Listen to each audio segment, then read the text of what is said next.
میخوام یه راهکار بهت بگم که دیگه نتونی گناه کنی. یه روز مردی میره پیش پیامبر، بهش میگه 4 تا گناه رو توی پنهانی انجام میده: زنا، شرابخواری، دزدی و دروغ. هر کدومو که تو بگی من به خاطر ترک میکنم. پیامبر بهش میگه که تو دروغ رو ترک کن. مرد میره. وقتی که قصد زنا میکنه یاد حرف پیامبر میفته. با خودش میگه که اگر که پیامبر از من پرسید من باید چی جوابشو بدم؟ اگر دروغ بگم که عهدمو زیر پا گذاشتم، اگرم راستشو بگم خب شلاقم میزنن. پس بیخیال شد. دوباره قصد دزدی کرد و همین فکرات تو سرش افتاد و اونم ترک. رفت پیش پیامبر گفت یا رسول الله، تو همه راههای گناه رو من بستی و من همشون رو ترک کردم. میگم امام زمان ازت بپرسه باید راستشو بگی.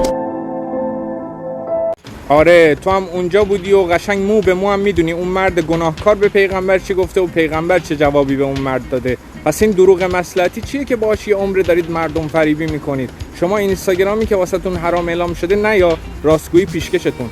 بعد ببینم مگه قرار نبود خدا و ملائکش روز قیامت از ما سوال جواب بپرسن؟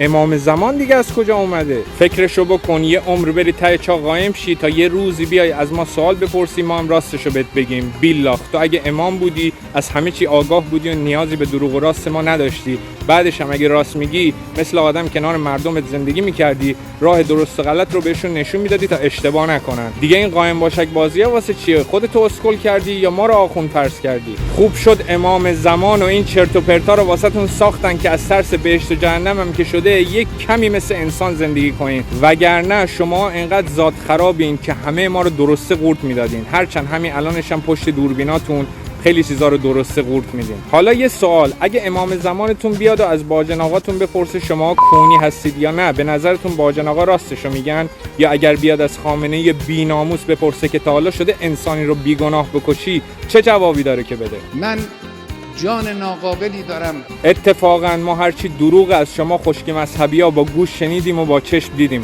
قیافت رو نگاه کن، شبیه تک سلولیای عصر یخبندان شدی. بی‌ناموس امام زمان میاد سوال میپرسه.